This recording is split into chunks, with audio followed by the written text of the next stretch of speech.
typically 35 to 55 years old. So business owner 35 to 55. I think they would see it as less time, which it probably is less time, to bash out an email and send it off, because then it's on someone else's to-do list. Email is the world's to-do list for you. And so I think it's easier for them to bash out an email and send it off, because it's like the loop is closed, it's off their list. Whereas sitting there on live chat with our team might seem like longer. Whereas for me, being Gen Y, I see, well, live chat is instant and I can get it done instant. And so my priority is to get things done instantly. A wise man once said, the best way to predict the future is to create it. You're about to experience a next level show. Scientists, entrepreneurs, thought leaders. You're listening to the Future of Humanity podcast. Hey, and welcome to another episode of Future of Humanity podcast. I'm your host, Carl Taylor, and in today's episode, we're doing something a little bit different. Rather than me interviewing an expert or a scientist, I've decided to bring on a friend of mine who is actually an expert in his own right, and we will talk about that. But I've decided to bring him on to just kind of have a discussion. Rather than me interview him, we're having a genuine discussion that we have had this type of talks and conversations before. So who are we talking to? I'm talking to a great friend of mine. His name is Peter Moriarty. Peter is an expert in small business cloud computing. He's been ranked as one of Australia's top 10 entrepreneurs under 30 by Smart Company and the Australian Anthill Publications. He started his first IT consulting business at the age of 15, just like I did back when I was 15 as well. We've had a very similar journey in our business careers. And he's a techie. He loves talking about ideas just like I do. In this episode, we talk a broad range of stuff. We talk about the future of email when it pertains to individuals, but also to business. So if you're a business owner, you'll find this fascinating. We go all the way to identity and space and who will own planets. And we talk a lot of different stuff. You're going to love this episode. Can't wait to dig in. Let's get started. We were having a conversation recently, right? We went for a walk and we're having this conversation, and it kind of led to, I asked the topic, what would be of interest if you were to come on the podcast? And we kind of ended up having a conversation. And at the end of it, we're like, we should have recorded that. That was the podcast episode right there. So that's the reason that I've brought Peter on to have that discussion again. And we'll see where it goes, but we might not have the exact same discussion. I thought it would be valuable to bring on a friend who I have these kinds of conversations with, and he's a technical guy. Well, we've had a similar business journey, haven't we, Peter? Yeah, absolutely. So many interesting parallels, starting businesses, tech support businesses around 15 and then kind of growing it. And you exited in your early 20s. I was a slow learner and I just kept going. Very quite interesting parallels there. I remember how our conversation got started, and you said, hey, I'm launching this podcast on the future. And I said, well, I spend quite a lot of time thinking about the future, but, primarily for business strategy. And I'm not worried, but a little bit curious about the future in terms of the area that I'm in, because we provide business productivity tools. And what that looks like in a practical sense is email, file storage, Hangouts, video calling, communications in the Google ecosystem, and we help implement that for small businesses. But what's interesting to me is how communication is changing and how in 5 or 10 years' time, I always have to ask myself the question, are we still going to be emailing? And I think that's how our discussion got started. And I think that's a great one to talk about, because email itself, sure, it's absolutely critical right now. But if we look 10 years into the future, 10 years, not just 5 years, but 10 years into the future, and, we start to see email potentially like faxes or like sending letters. And it's a very curious topic for me. Yeah. And my first thought when you said that was, for years, as an online marketer, primarily has, for my clients and for myself, made a lot of money using email. People have been predicting the death of email for a long time. And every time someone's predicted the death of email, it's never happened. Emails come back stronger. But I do agree with you. I think right now we are seeing a huge trend, especially towards messenger apps. I hate email. I absolutely hate email. I recently am really thankful that I check my email regularly, but generally I try to check my email like once or twice a week. And, if you're not a business person, you might be listening to that going, oh, well, that's normal.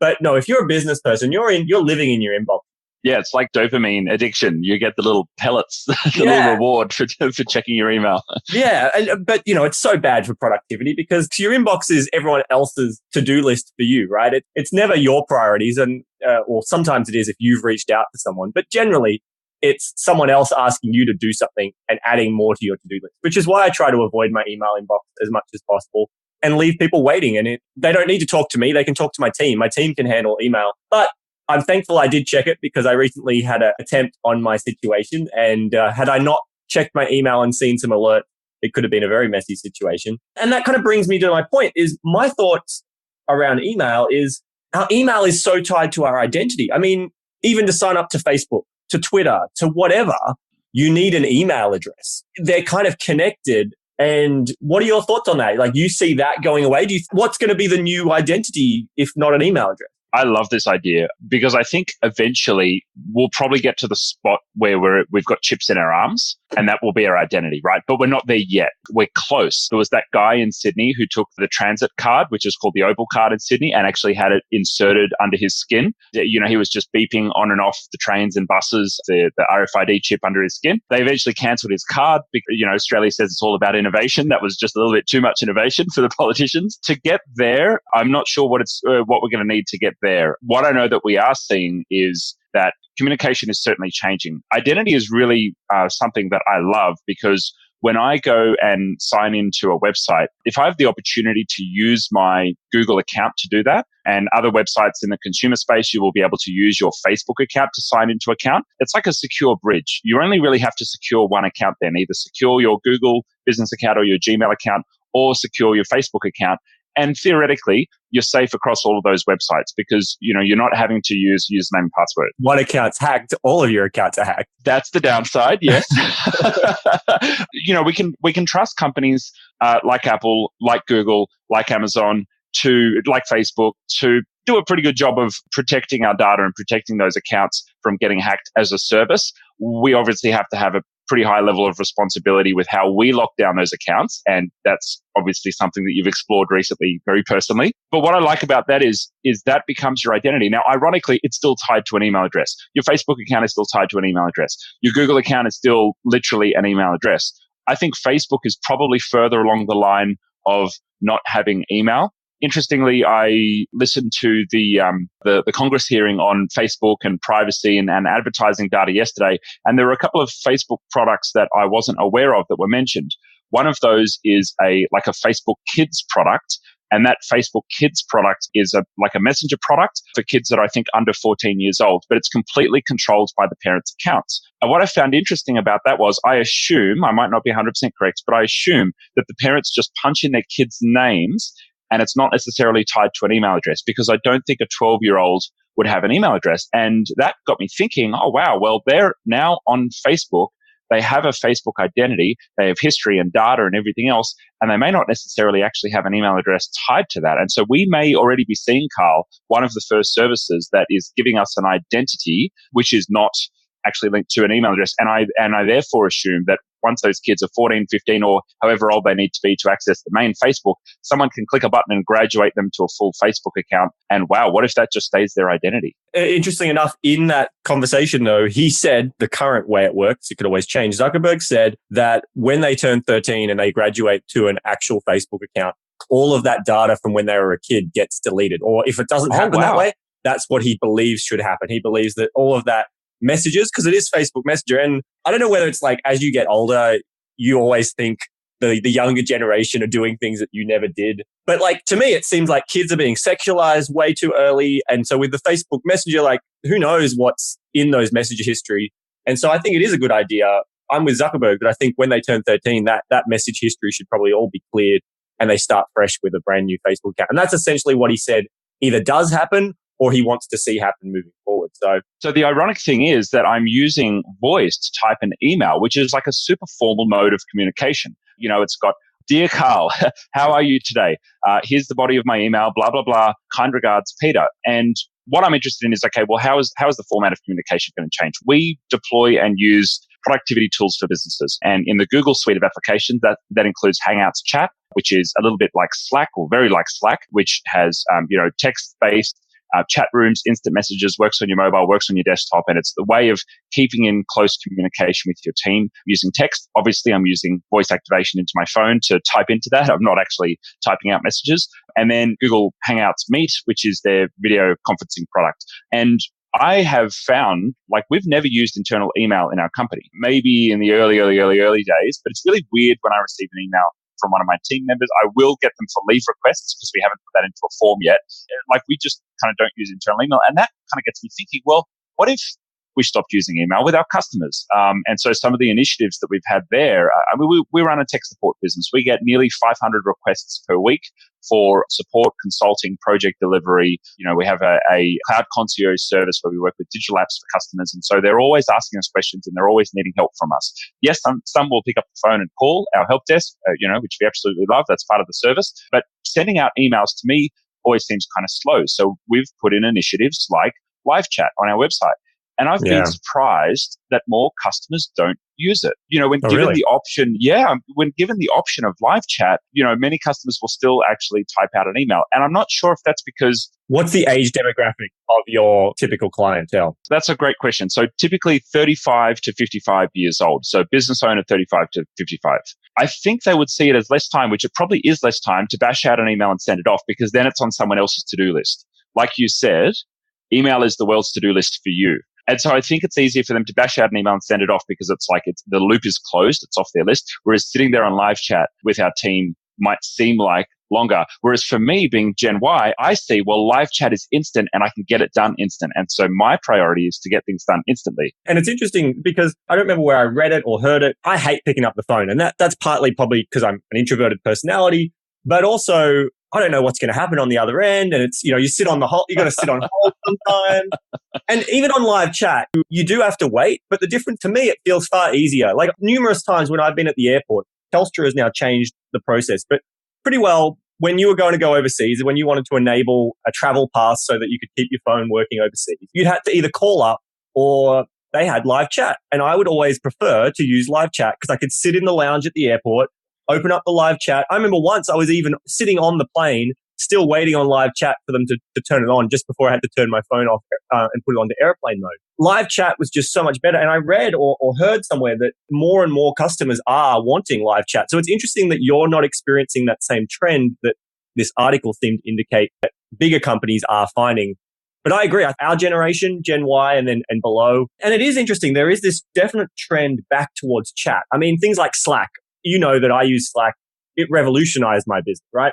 And then Slack having bots as well. But none of that's new. I remember, maybe I was like 10, 11, 12. I don't know how old I was, but I remember using IRC. I don't know if did you ever use MIRC? I don't know if I was on IRC because you're like 2 years older than me. I think I was using Messenger. Probably I was on Yahoo chat rooms, probably some Jabber services as well, which is very close, but not specifically IRC. But well, Slack is IRC. It's built on the same framework of IRC. They just built a new interface. That's all they did. And it's become new again. So the technology behind Slack and chat tools like that is absolutely not new. It's been around since almost the beginning of the internet, very early days. It's revolutionized my business. Like you, not a single person will send emails internally.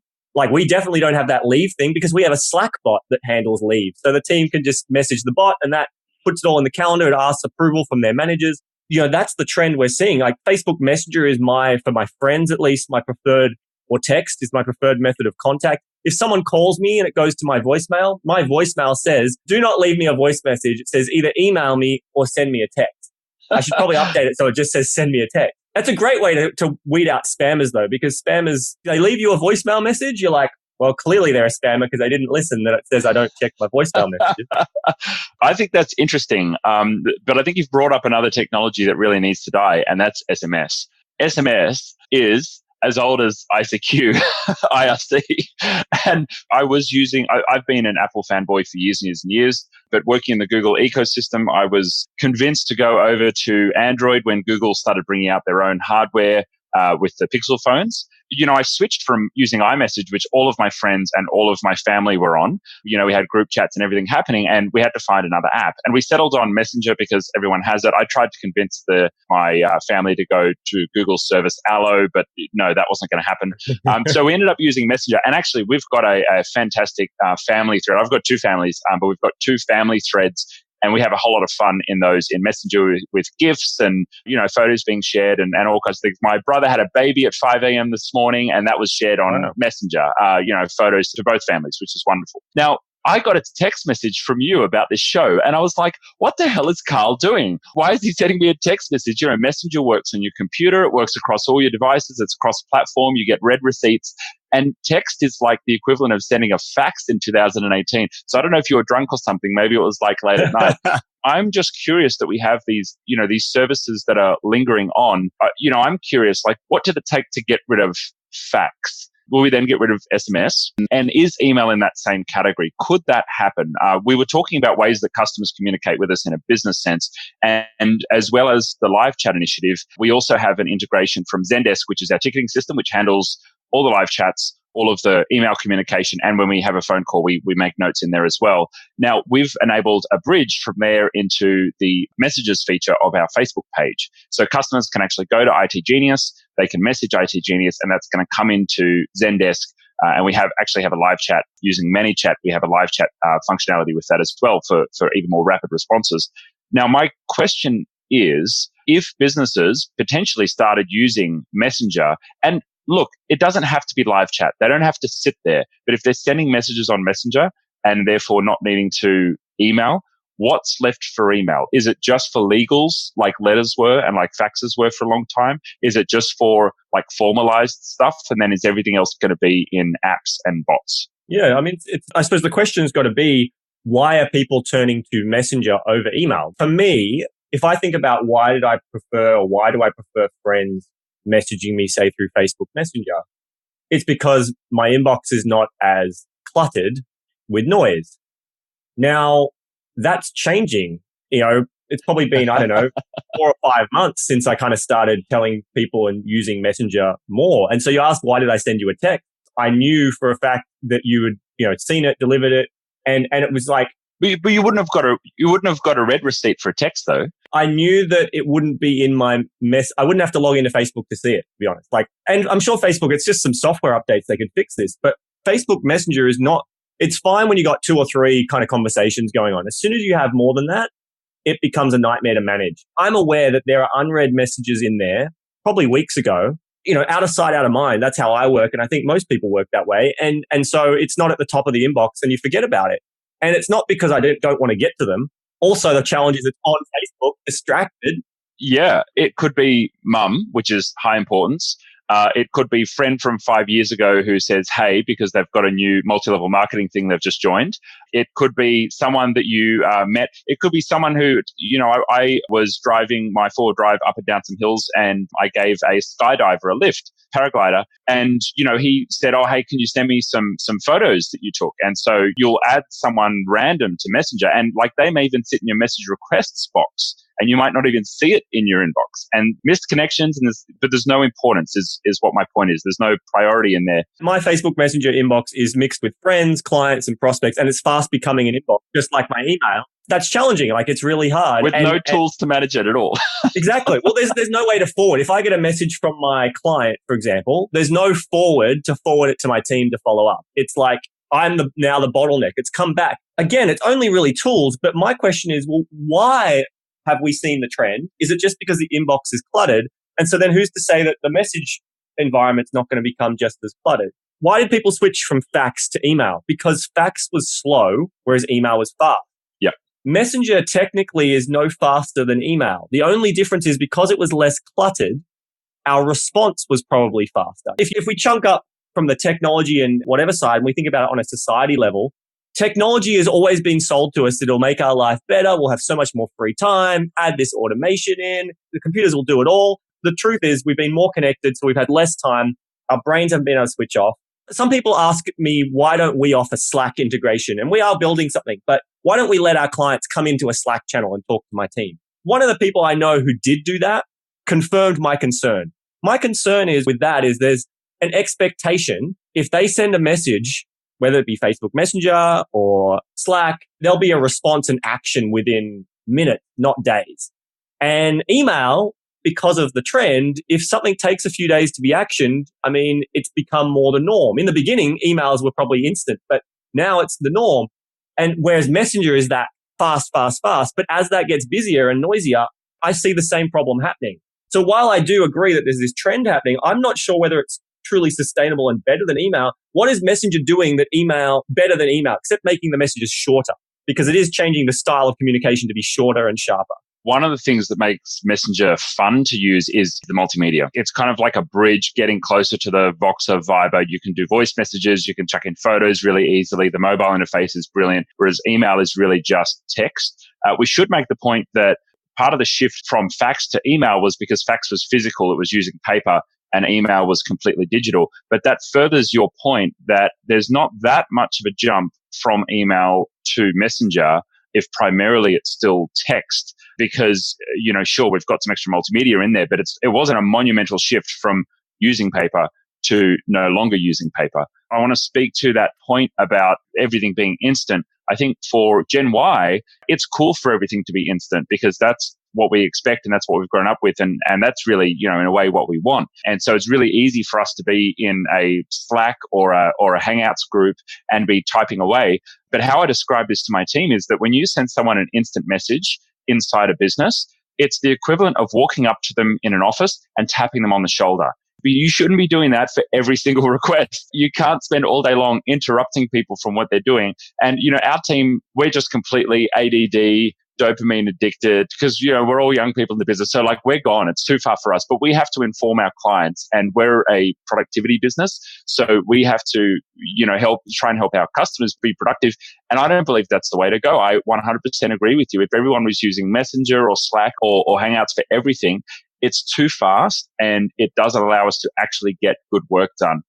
One of the productivity tools that I love is called Pomodoro, which is doing 25 minutes of disciplined work and then having a 5-minute break or breather, but removing all of your distractions. And I've always had all of my alerts switched off. I never have email alerts dinging. I don't even have Hangouts chat alerts from my team dinging. My phone sits on Do Not Disturb 24 hours a day. If someone calls me twice within a couple of minutes, it'll ding. But, even my family don't bother, calling me anymore. They'll probably send me a message on Messenger because I really much value my time. Gary Vaynerchuk says that time is now the currency. It's the most valuable resource for everyone. Yeah, I think it's always been the most. All of us have had a finite amount of time. You can always make more money, but you can't get more time. When your time's up, your time's up. I do think it's important to realize, email started off, being really exciting. In the late 90s, I got my first email address and it was really exciting. Because when someone sent me an email, I was like, oh, wow, I've got this message. And then over time, now we're receiving literally hundreds of emails per day. And it's become a big problem. 80% of those are probably marketing or automated or alerts of some sort. And sure, there are a few that are actually typed out by humans. What I love, in the realm of what Google's doing about this is their inbox tool. So if you have a Gmail account or a Google business account, you can use Inbox. And so there's a Google Inbox app and there's a web interface, inbox.google.com. It's kind of like a skin for Gmail. It's like a different way of using Gmail. Same set of emails, same set of folders, all your same stuff. But it's got their power of machine learning and AI to help you work through your emails. So for example, I don't receive heaps of emails because like you, they're primarily delegated to my team, but I now actually love it when I do receive emails because it means it's something that, a customer can help, something that I can do. But what I love, which Inbox does, is it's got some smarts like rolling up all of my travel, accommodation, car hire, things like that into bundles. So if I'm traveling to a particular location, it's got to automatically bundle all of those things in one spot. So I open my inbox and I've got it all there when I'm traveling. But secondly, it takes low priority emails that it's detected using its artificial intelligence and it bundles them together in my inbox. So I might have 3 or 4 emails of a morning in my inbox when I jump in and have a look there. But I might have 15 that have made it through my very intelligent filters to try and filter out all the marketing emails that have made it through to my inbox. And some of them I want to have there. There may be reports that I get daily that I check in on every couple of days, or it may be that once a year renewal that you get from a particular software app that you're using that you don't need to look at the invoice to know that it's actually gone through. But Google gives me one button to clear out those 15 low priority emails. And I like that because Google's AI is now helping me to be smarter. You're absolutely right that Messenger hasn't got there yet. So in a way, email is easier for me to triage than 15 Messenger messages from different people that I don't know. I'm very interested in where will it go and can we actually kill email? Let's say if Messenger had a better way of us triaging, let's say if everyone was using it, because it has to be a platform that everyone is using. And I think Facebook really, everyone is using Facebook. I've got one or two friends that don't use it, but I would say it's got about 80 or 90% penetration in, let's say, from 18-year-olds to 50-year-olds. If we've got every single person has a smartphone, everyone, right? We've got that there. So in terms of tech adoption, like we've got everyone on something that could be the next thing. How do we kill email? What are the actual uses left? And, is this just about email or are there, is there a broader discussion around how we will use technology to communicate differently in the future? I think one of the things that adds to email's prominence over, say, a messenger platform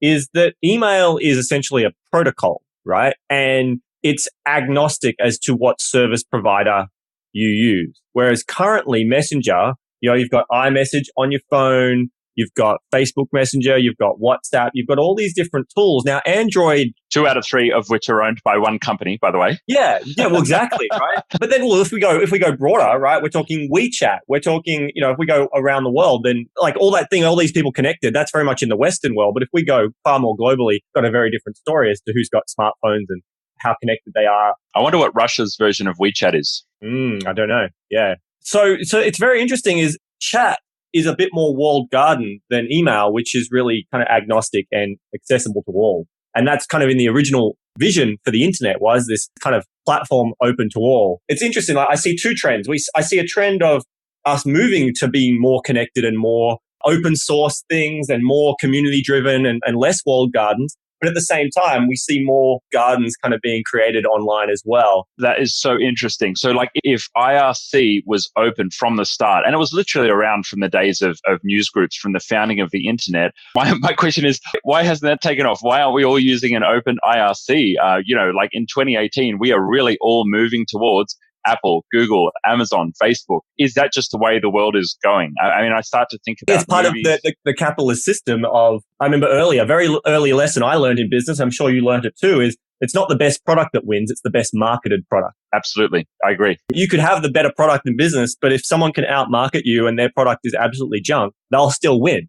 Because that's just how things work. Betamax and VHS, perfect example. Betamax was the better technology, better product. But porn went on VHS, and so therefore it was better marketed. That could be very much the case here. IRC, no one was smart enough. It was a techie's playground. No one was smart enough until, say, Slack to realize, hey, this can be marketed. Here's how it should be marketed. I just think about the movies like, you've got Terminator. I think it was Wall-E was probably the other one to note, where there is usually a monopolistic corporation of some sort, which is involved in humanity effectively becoming enslaved in some way. And, and technology is a part of that. So many stories that are, that are all revolving around this idea. And we've got 5 of those companies that we are all admitting to and worshiping. Like we're there, and it's funny, like we can kind of make jokes about it, but then there are very serious, very smart people like Elon Musk who are saying, no, this AI thing is like really dangerous, guys. Like we've got to be careful here. we should probably set some boundaries and be really careful about how we approach this. Well, did you watch that documentary that was recently released, that Do You Trust This Computer? Did you see that? Not yet. You should watch it. It's very much that. For me, I used to think that I'm a little bit with Elon Musk. Before watching the documentary, I was a little bit with him. But at the same time, I was a little bit in Zuckerberg's camp going, you're over. We're not there yet. Like, I agree there's concerns, but we're not there yet. Elon Musk said a great story, which really highlighted to me that he's right. I was thinking you need a general artificial intelligence. We need to get to that level, which we're far away. We've got plenty of specialist AIs, but to get to a general AI, that's what I thought humanity was at risk. And he made the story. He said, as humanity, when we're laying down a road, if there is an anthill in the way, do we stop and think about the ants, or do we just completely demolish that anthill and lay the road down? That's, he said, that's the danger, is that you have a specialized AI that is, now he didn't say this exactly, but this is how I interpreted it. If you have a specialized AI whose job is to lay a road over humanity in some way, and it doesn't have any intelligence or any knowledge about why it should go around that anthill of humanity, it should damage humanity while doing it. It's just going to carry out its mission, and its mission is to lay that road. It wasn't evil. It wasn't going, I must destroy humans. It was just humans were in the way of its objective, so it just completed its objective. That's where I was like, that is scary, and we're not far away from that. We have specialized AIs, and he's right. That is something that I think we do need to stop and think. And I mean, that's the whole point of this podcast, right? Like these conversations, the whole reason I started this podcast was I think about these things. I have conversations. You and I have conversations. Like in my circle, I have some of these conversations. I wanted to get this out to the broader community. I think more people need to be aware of what's coming, the good and the bad. Like I'm excited about the future, but I'm also scared in other ways. I think if the more we know, at least then we have a decision. Like, as you said, there's these 5 companies that potentially could be that big monopolistic, if not all of them. I mean, there's a sci-fi TV show, I can't remember what it's called now, that I've watched on Netflix. It's basically like galactic wars between corporations, right? There's no countries anymore. It's Ferris Corp versus whatever the other corp is, and they've got warfare going on. It's corporations instead of countries. That to me is not that unrealistic. If you've read the book Sapiens, where he talks about a company doesn't really exist, just like a country doesn't really exist. Countries at least maybe had a physical border, country like Australia. But if you're in a country in Europe, it's really just an imaginary line that's been drawn to decide you're in a country. And then you've got companies. And so then, are companies any different?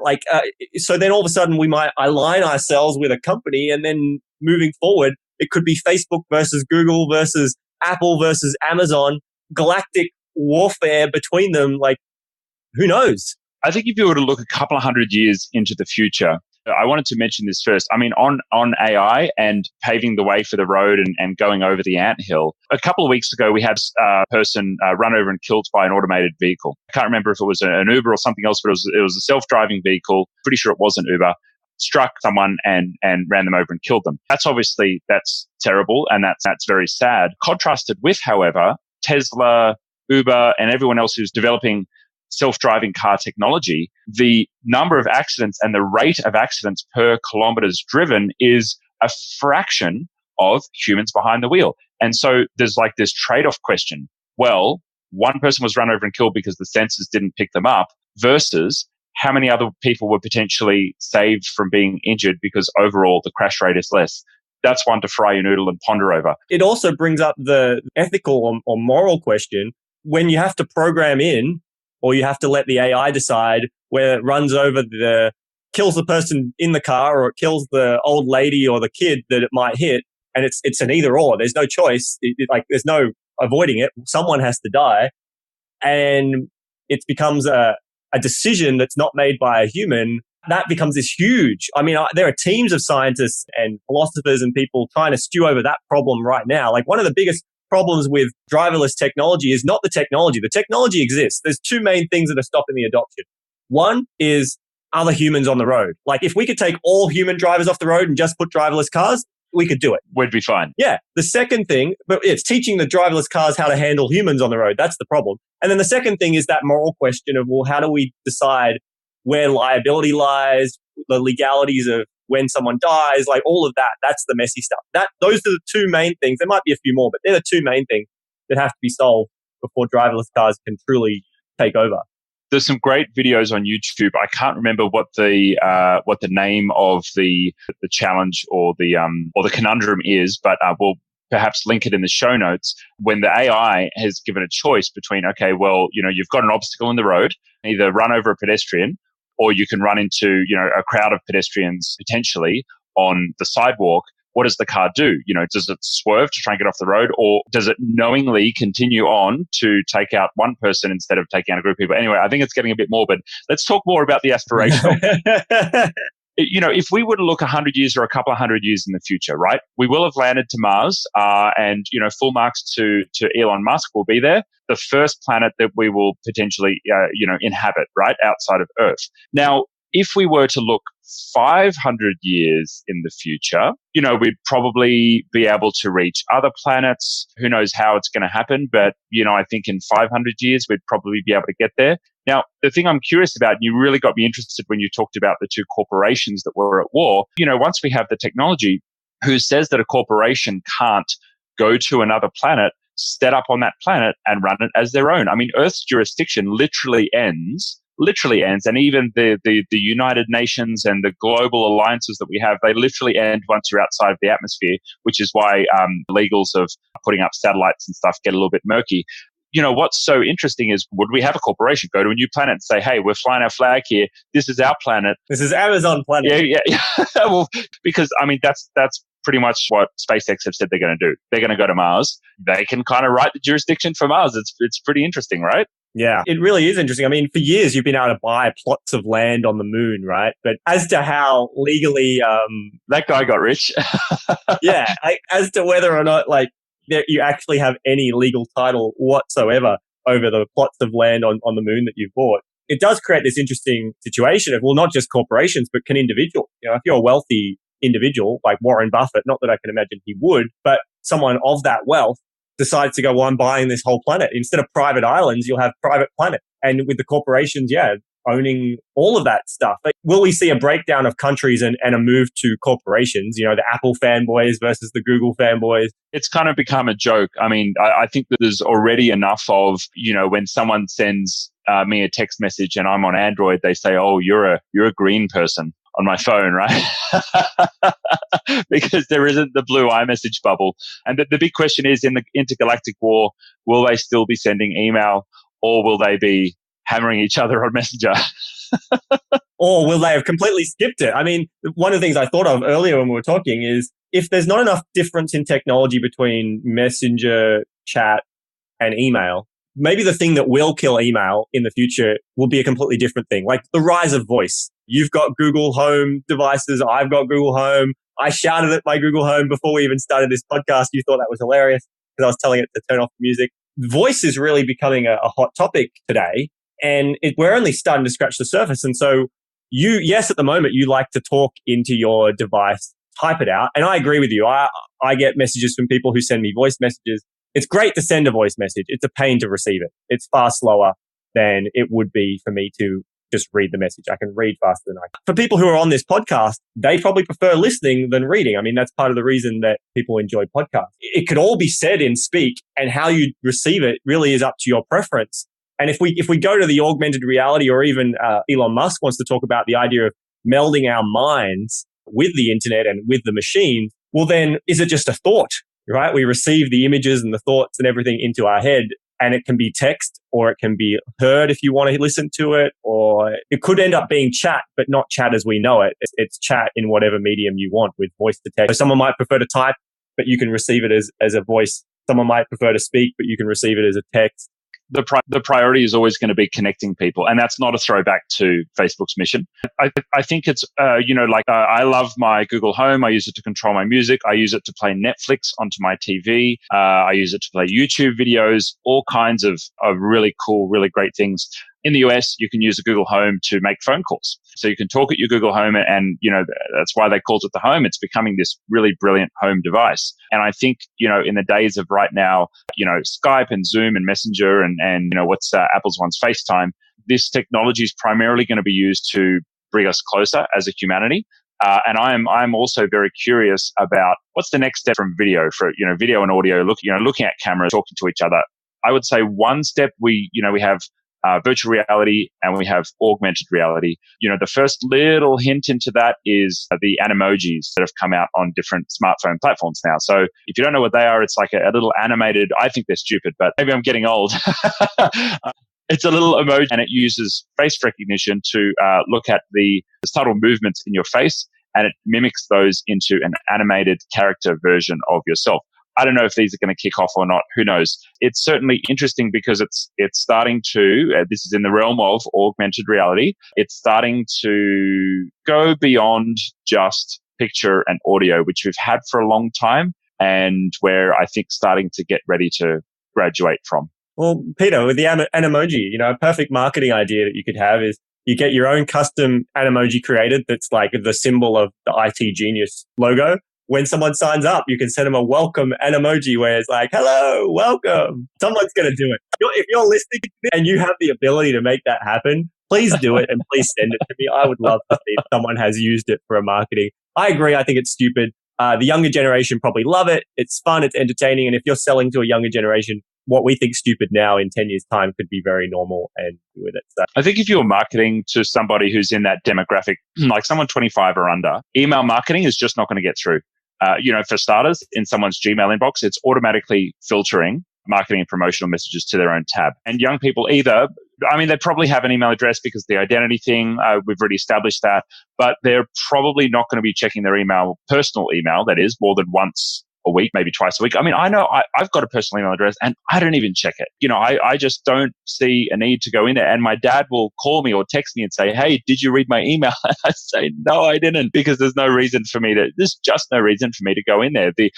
When I'm booking hotels, I'm using the booking.com app. When I'm communicating with my friends, I'm using Messenger or I'm using WhatsApp or I'm using something else. The app experience of working on my phone is so much better than going into emails for all of my personal stuff. It just doesn't make sense. We're even paying with our mobile phones now. We don't even have to reach for a credit card. I've managed to live the last couple of months without even carrying a wallet around. I've got $200 in cash behind the back of my phone. So if you see me in the street, punch me and grab it. Apart from that, everything is tap and pay. Apart from every now and again, I'll need my formal identification, which has caught me out a few times. The smartphones are really becoming part of us.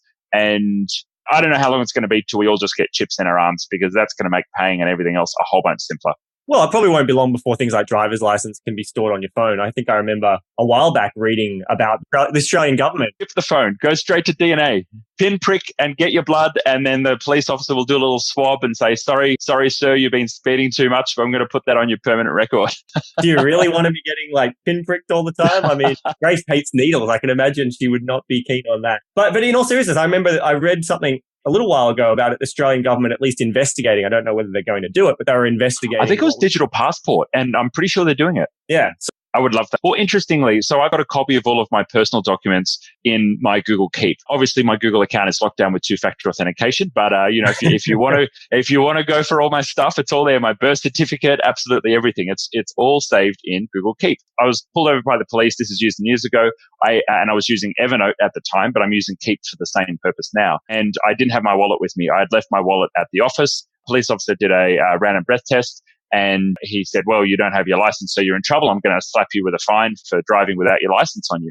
And because I had the image of my license in my phone, I was able to show that. And he said, look, this is acceptable. I've been able to look you up and find your identity. And, I can see a picture. I've verified that you are who you say you are. But report to a police station in the next 24 hours and show them the actual ID just to triple confirm. And I was able to get out of the fine, which was excellent. So I think it should be done. I think it's crazy that it's not done. When I travel, that's the reason I wanted to have all of those documents scanned and available on my device, is because when I travel, if something happens, you've got to be able to rock up to a consulate and say, hey, this is who I am. Yeah.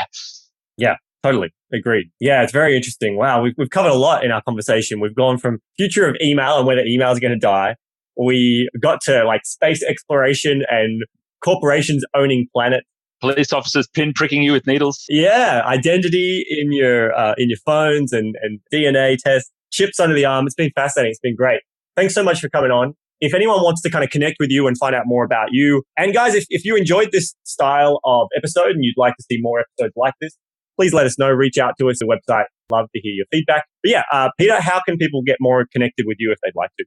Well, we help small to medium businesses with technology and productivity. And so we're based primarily in Australia, but we work with customers all over the world. To learn more about us and what we do, you can head to itgenius.com.